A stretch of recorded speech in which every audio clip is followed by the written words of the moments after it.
Welcome to Football with Cheese. So, we have finished all 32 recaps on this channel. If you have not seen them, make sure you check them out. And we have a few more weeks till preseason. So, I need some content. And people have asked, what's your top 10 quarterbacks? And I resisted, but actually, it was kind of fun to do research, a lot of research on this. And as I was doing it, there were 3 tiers. There was the 1 through 4 tier, then there was 5 through 8. Then I was trying to pick 9 and 10, and I wrote down 10 or 11 names. So I decided to make it 15. I could have done 17 or 18, but I had to stop it at some point. So I'm doing top 15. If you've not subscribed, make sure you do so now, and enable alerts so you never miss a video. Real quick, I actually recorded this over the weekend, but I left someone out. I'm not going to tell you who because it's embarrassing. Pretty good player. Not a top 4 guy, but I don't know why I didn't think of him. I basically did a rough draft and then looked at analytics and I looked at stats, and I still somehow forgot this player. So let's talk about who just missed. I had to bump Aaron Rodgers out. I had him 15.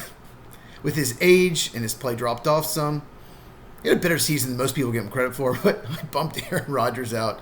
Sorry, Aaron. Geno Smith just wasn't good enough in the red zone for me. For some reason, he just struggles there. And he's in his mid-30s now, so Geno Smith just missed. And then Brock Purdy. I know a lot of people may disagree with me on that. He's probably in most people's top 15 lists. But he's coming off a down year. And if you take him out of that Shanahan system, he's just not a top 15 quarterback to me. Maybe he plays like it in his career, not last year. So I just couldn't put Purdy in there. 49ers fans are yelling obscenities at the screen right now. And I have 2 rookies in here from last year. Obviously, 6 of the first 12 picks were quarterbacks. I couldn't put Drake May or Michael Penix Jr. It's just too small a sample size. Caleb Williams was not in this list because he didn't play like a top 20 quarterback. And J.J. McCarthy hasn't played yet, so obviously he's not on here. So how I did it, like I said, I did a rough draft, then looked at analytics, looked at stats. And if someone doesn't have as long a track record, I moved him down. Like I moved down the 2 rookies a few spots lower than I originally had them in the rough draft, just because we've only seen 1 year. We've seen quarterbacks get off to a good start and then fall off a cliff. I'm not saying that would happen. But anyway, let's get into it. Just make sure when you comment down below, I know you're going to be mad. Most people post more negative comments than positive ones on lists. But tell me what you like as well. And I'll remind you at the end, but make sure you put who would be your number 1. And if there's anyone that you thought should be in the top 15 that isn't, make sure you put it down below. Oh, real quick, Sam Darnold is not on this list. He's only played well for 1 season and completely collapsed at the end of the year. But let's get right into it. It'll help if I scroll down. So 15 went Bo Nix. I had him a little higher originally. Because he's a rookie, 1-year sample size, I moved him down. But Nix, looking at the stats, was even better than I thought. If you take away the first 3 games where he threw 0 touchdowns, 4 interceptions, you just take those away. From week 4 on, he threw 29 touchdowns and 8 interceptions. Incredible for a rookie. And he ran for 4 touchdowns and 430 yards. Really athletic quarterback. When I watched him at Auburn, early in his college career, I thought this guy's a practice squad type guy, undrafted free agent, athletic, but he just isn't accurate enough. He doesn't make good enough decisions. Transfers to Oregon, completely different quarterback. And under Sean Payton, he was a terrific head coach, Nix had an amazing rookie year, got better as the season went on. In the last 2 games of the year, not counting the postseason, he threw 7 touchdowns. Yeah, the postseason game didn't go well. It wasn't really his fault. They went to Buffalo, very tough place to play, very good team, and they lost. But the future's bright for Nix.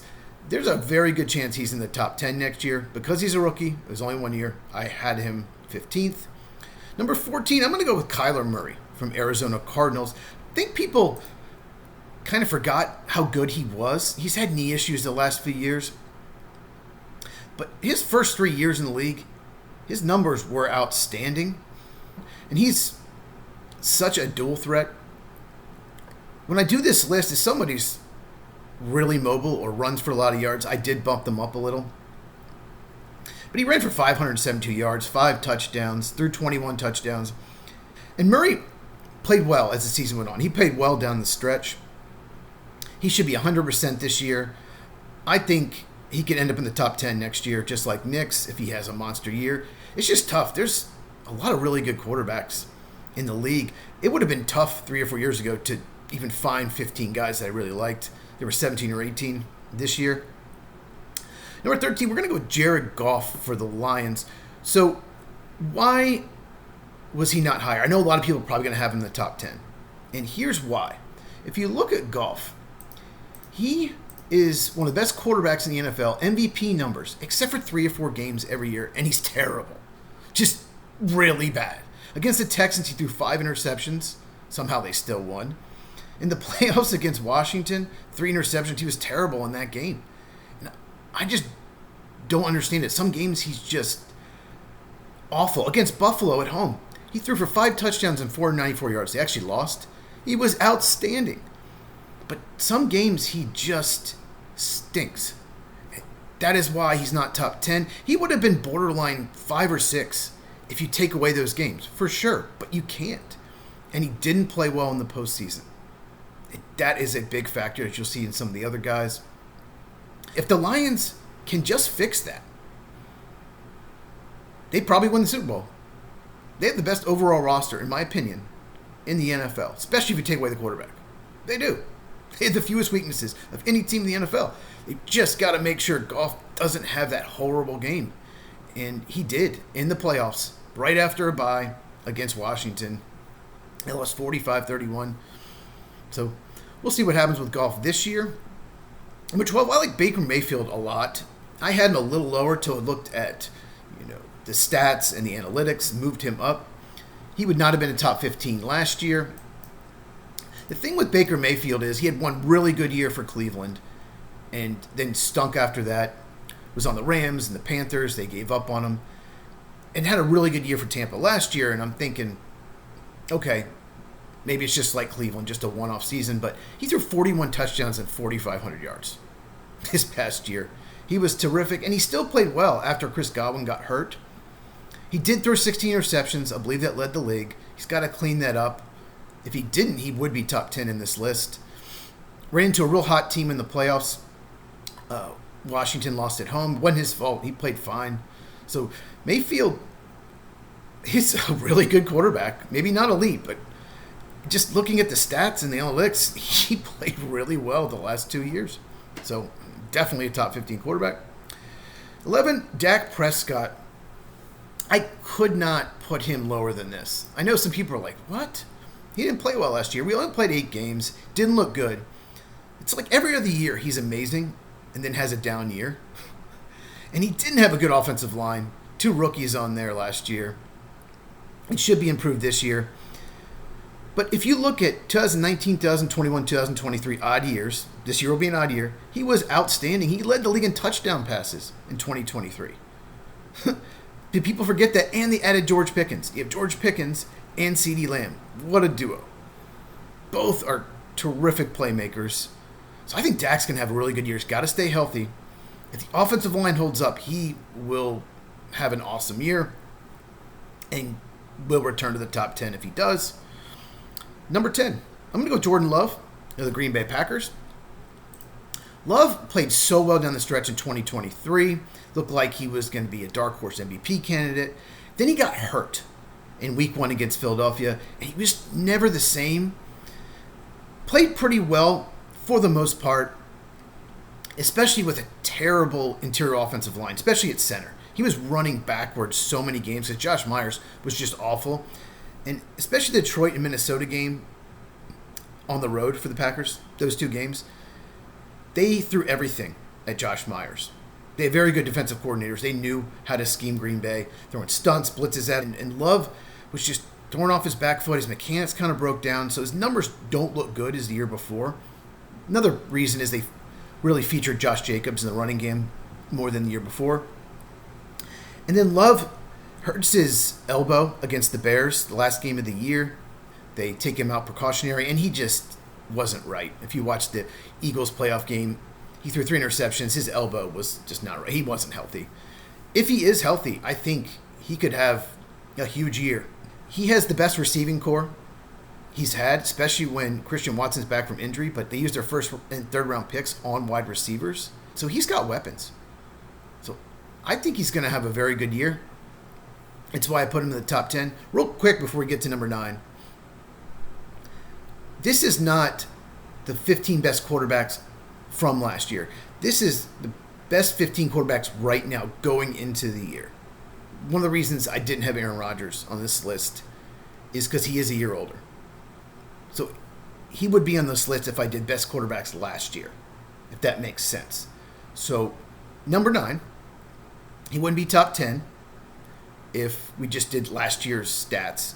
But I have to go C.J. Stroud, maybe a little aggressive on him, but he was so good his rookie year. He was so good. One of the best rookie seasons ever. Would be the best rookie season ever if not for a rookie that we'll get to in a little bit here. But Stroud's offensive line was horrible. His number 2 and number 3 receivers got hurt. It was just a disaster at times. And he showed so much as a rookie. The big knock on him going in the draft, he didn't handle pressure well in college, but he did his rookie year. Didn't handle it well this past year, but the offensive line was horrible. But just like Green Bay, they used 2 picks in the first 3 rounds on wide receiver, Jaden Higgins and Jaylen Noel. I really like those picks. He's going to have more weapons. If the offensive line is just not terrible, he should have a very good year. That's why I have him 9th. Like I said earlier in the video, numbers 5 through 8, you could put them in any order. Number 8, I want Justin Herbert, Chargers. A lot of people are going to have him higher than this. The reason I didn't is he threw 3 interceptions in the regular season. Incredibly efficient. That's Jim Harbaugh football. Don't turn the ball over. We're going to run the ball, feature the running game, work off the play action. But in the playoffs, he threw 4 interceptions in one game against Houston. 3 interceptions all year. 4 interceptions in the playoffs. He's 0-2 in the playoffs. That's the reason Herbert is not 5 or 6, and I moved him down to 8. But he's such a good quarterback. He's mobile. He's efficient. And they drafted Marion Hampton, the first round running back, and Trey Harris, receiver from Ole Miss, really good pick. In the second round, he's going to have more help around him. You know, he's not going to be an MVP candidate or anything because they're going to feature the running game with Hampton and Najee Harris.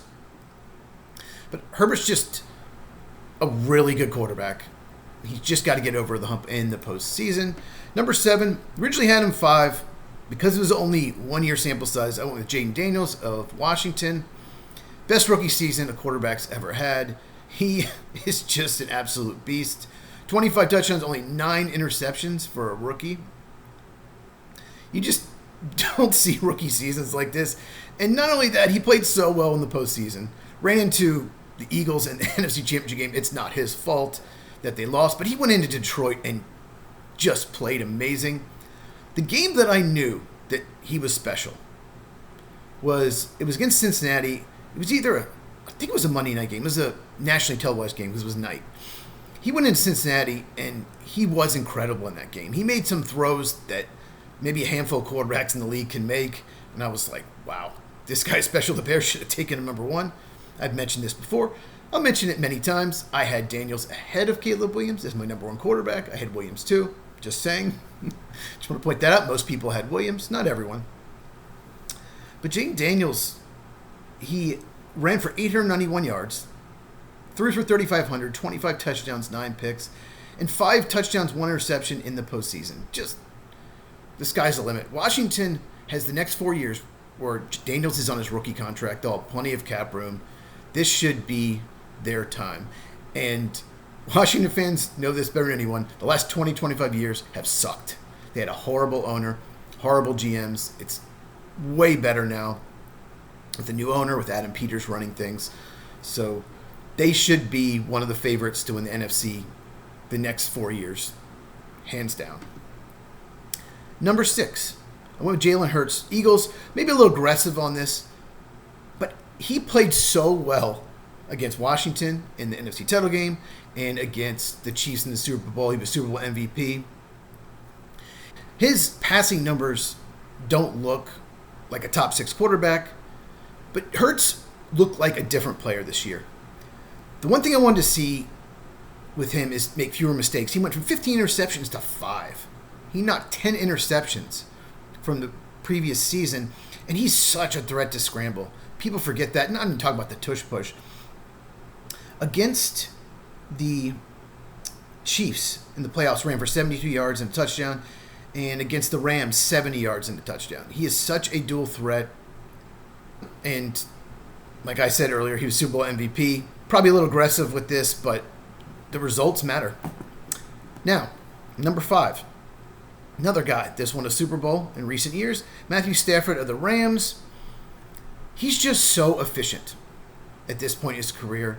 He seems to make all the right reads, and now he's got more help around him. They got Devontae Adams to go with Puka Nacua. They drafted Terrence Ferguson, tight end in the second round, gives him another weapon. Stafford played really well in the postseason.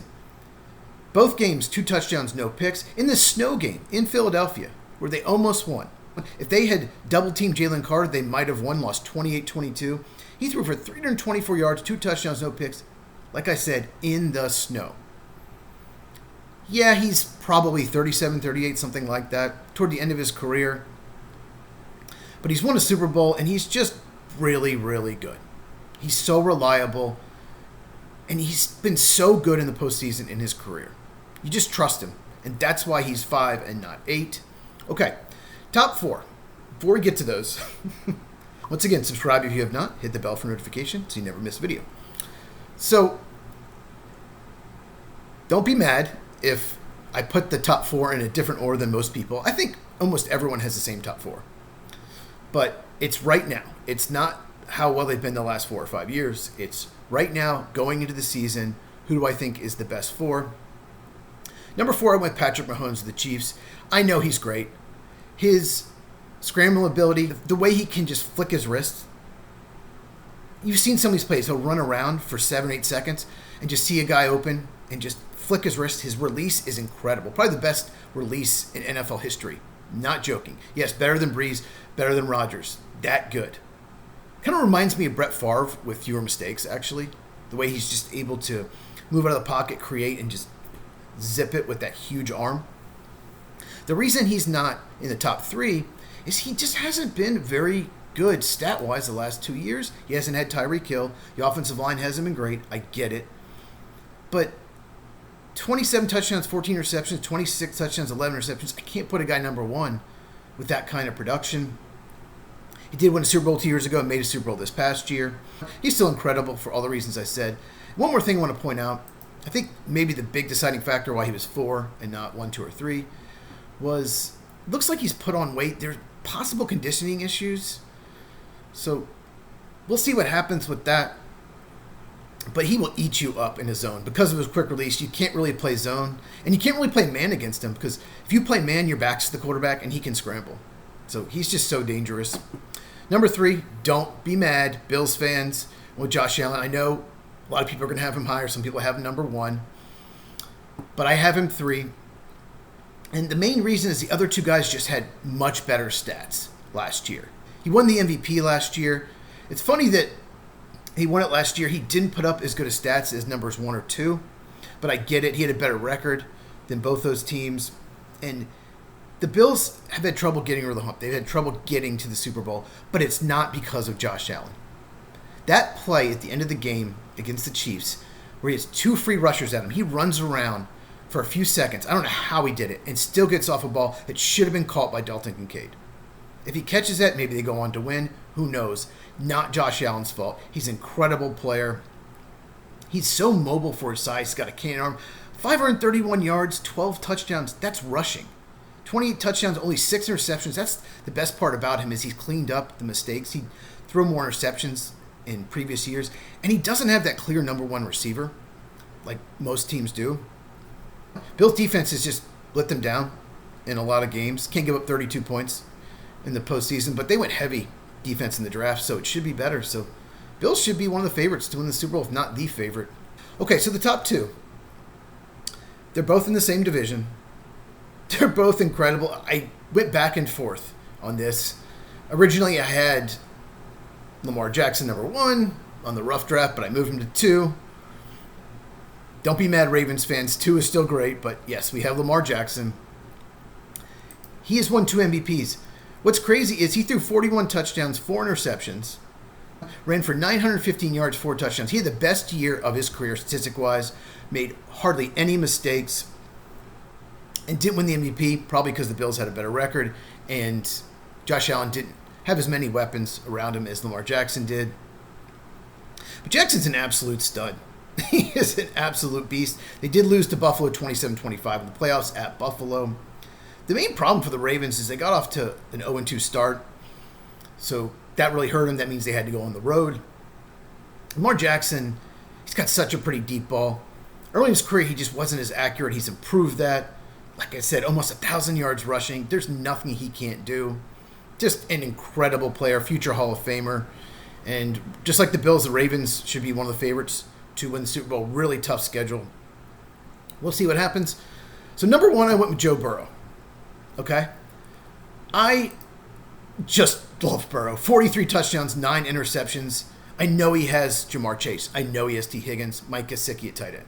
Okay? That's a lot of talent in the receiving room. But the offensive line stunk.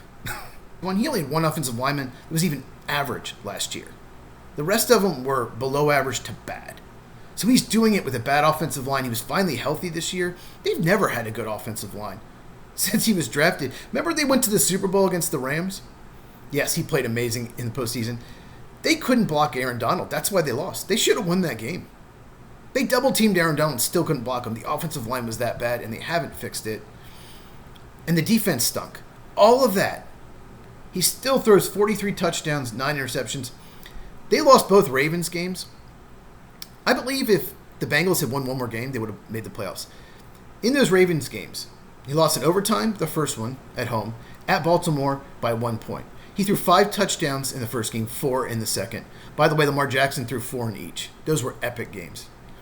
But Burrow didn't make the playoffs because his defense couldn't get stops in a lot of big games. They lost to Pittsburgh, 44-38. 35-34, Baltimore. 41-38 to Baltimore. Lost 38-33 to Washington. You can't give up 33 points almost every game and expect to win. So, Burrow, to me, would have won the MVP if they had made the postseason. He's probably my favorite going into this year.